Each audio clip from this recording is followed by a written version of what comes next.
As emoções estão no ar. E o Hemocast vai começar! Hoje vamos entrevistar.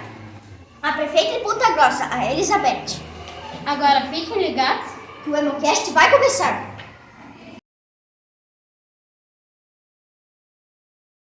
Olá, tudo bem, prefeita Elizabeth? Seja bem-vinda no nosso Hemocast. Eu sou o Arthur e vamos para a primeira pergunta. O que incentivou a ser professor? Eu nasci na escola e a minha mãe era professora.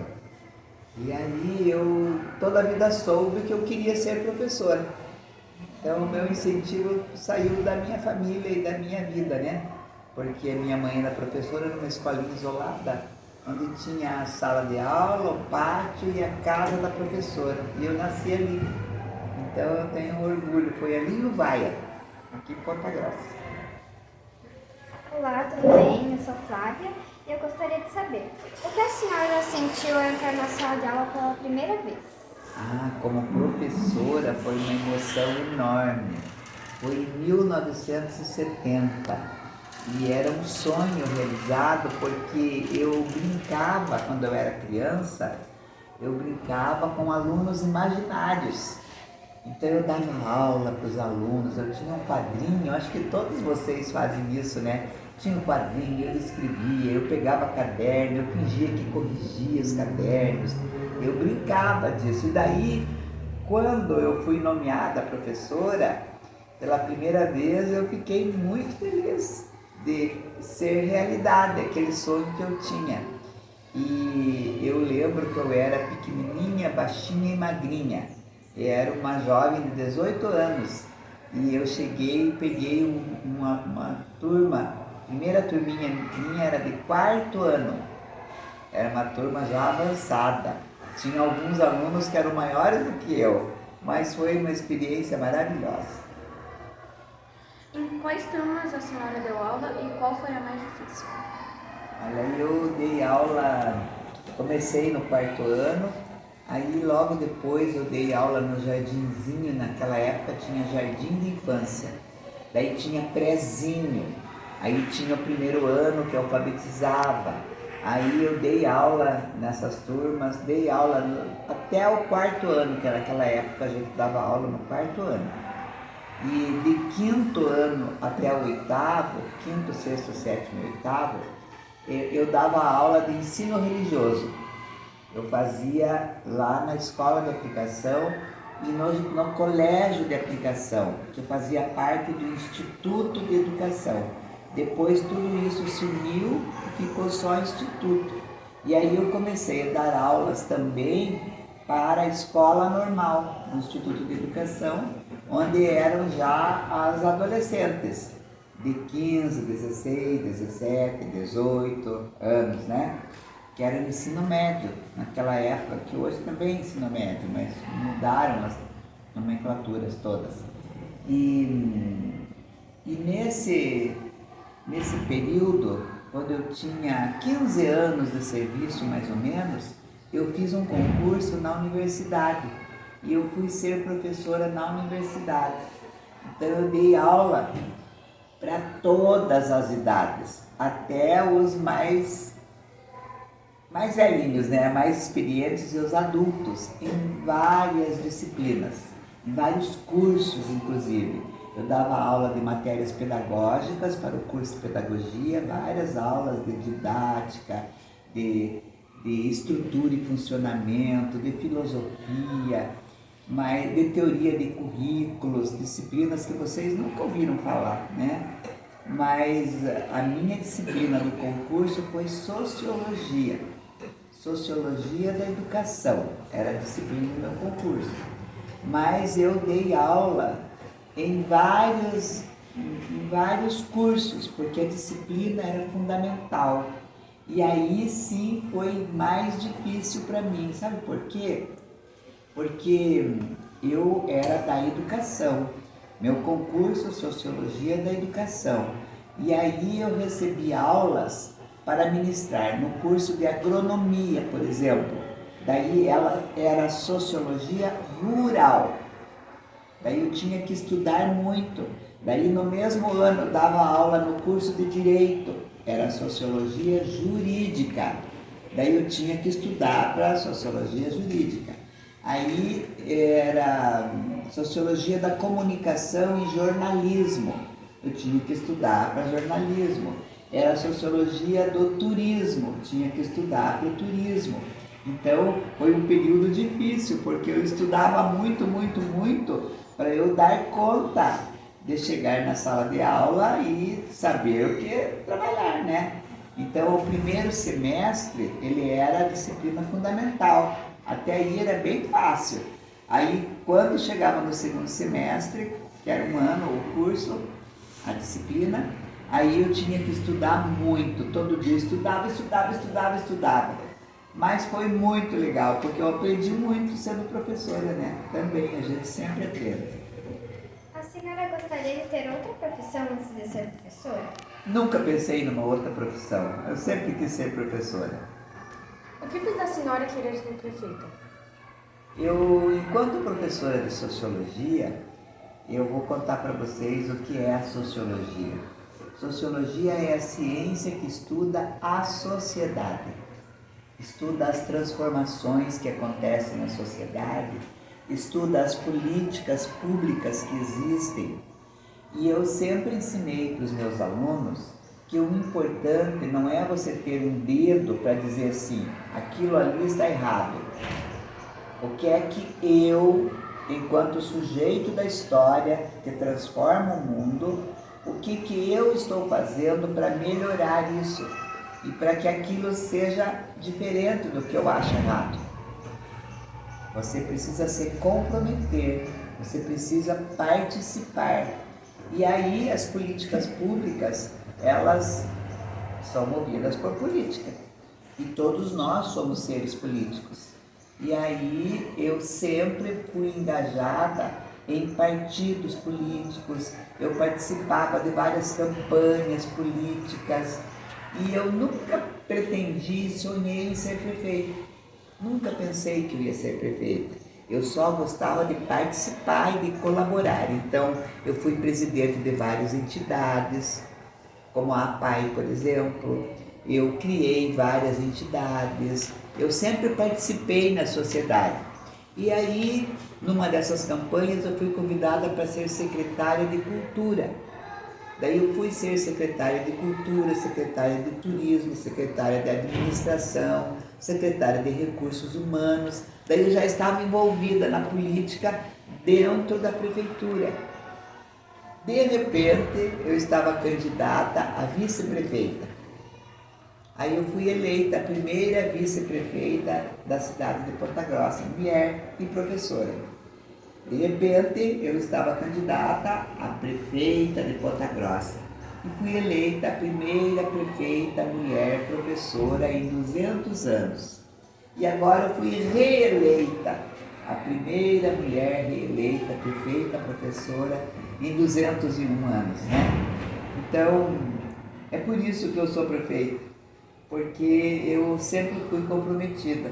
E eu espero que os que estão nos ouvindo e nos assistindo também queiram se comprometer com a sociedade, fazer a diferença na vida das pessoas e talvez um dia ser prefeito ou ser prefeita. Como a senhora se sente quando conquista algo para a nossa cidade? Eu fico muito feliz e todos os dias eu tenho uma notícia boa, uma conquista para a nossa cidade, todos os dias.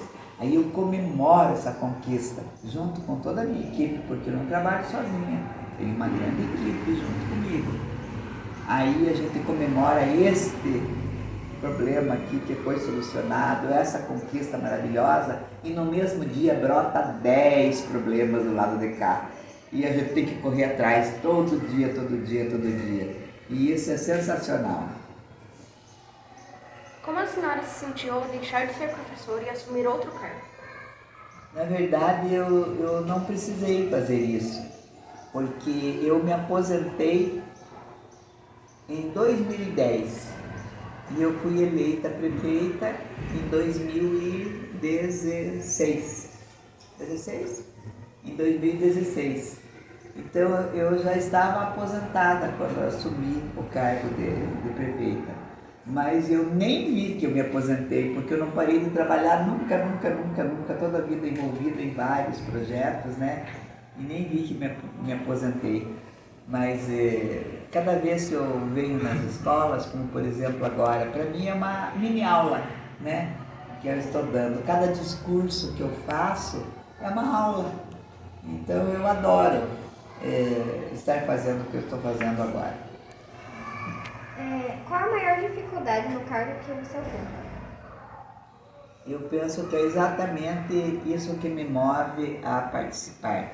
É mostrar para as pessoas que todas elas podem contribuir para melhorar a nossa cidade. Que não adianta só mostrar com o dedo aquilo está errado. O que é que eu fiz para isso ser diferente? Um exemplo bem interessante que eu tenho é de um senhorzinho que ele é catador de lixo e ele mora perto de uma praça. E ele cuida de todas as árvores e todas as plantinhas e flores dessa praça todo dia. A praça do bairro dele é linda. Ele não recebe nem R$1 para isso. E ele está contribuindo para que a cidade seja melhor, né? Então o esforço de cada um parece ser pequeno, mas no conjunto, se cada um fizer a sua parte, tudo fica melhor. Por exemplo, agora na dengue, porque está voltando o calor e a dengue está voltando, o mosquito está se multiplicando. Se cada um de vocês aqui fizer a sua parte, limpar, jogar aguinha, não deixar acumular nada, não fazer com que essas larvas se multipliquem e virem outros mosquitos, cada um está fazendo a sua parte e vai ser benéfico para quem? Para a cidade inteira, né? Então essa é a maior dificuldade, mostrar para as pessoas que todas podem contribuir e que é importante a sua contribuição. Como a senhora se sente com as críticas e notícias falsas a respeito do seu trabalho? A maioria das pessoas, elas fazem críticas que não são construtivas. As críticas construtivas eu adoro, gosto muito e eu acato. E eu digo, nossa, essa pessoa tem razão, eu não enxerguei isso com esse olhar. Então eu vou acatar o que ela está me sugerindo. Agora tem outras que são críticas que são, como eu posso dizer assim, que não são verdadeiras, que é para prejudicar, que é para atacar. E aí existem as fake news, a desinformação, que são mentiras. E a mentira não leva a nada. A gente precisa estar sempre mostrando a verdade, porque a verdade é inteira e a crítica, ela sempre vai cair no vazio, né? Quando ela é mentirosa. Então, espalhar notícia falsa é mentir. E eu tenho horror à mentira. E durante essa campanha, inclusive, que eu passei aí, que a gente não podia fazer esse Hemocast aqui, né? Eu consegui muitos direitos de resposta na justiça para mostrar o que era a verdade, porque a minha arma da minha vida sempre foi a minha verdade, porque se eu tiver que dizer sim, eu digo sim, se eu tiver que dizer não, eu digo não. Vou repetir essa técnica. Se eu tiver que dizer sim, eu digo sim. Se eu tiver que dizer não, eu digo não. Nem que a pessoa não fique feliz. Mas eu tenho que convencê-la que naquele momento aquilo não é possível. Então a verdade sempre prevalece. Qual o sonho ou projeto de vida a senhora gostaria de realizar ainda, tanto na vida profissional como pessoal? Eu quero que todas as pessoas de qualquer idade, desde vocês que são pequenininhos ainda, que eu já tive a idade de vocês, vocês sabem disso, né? Tenham uma vida plena, uma vida de felicidade, que cada um construa a sua felicidade todos os dias, que tenham consciência de quem são e da importância de ser quem são, porque cada um de nós recebe uma missão de Deus, né?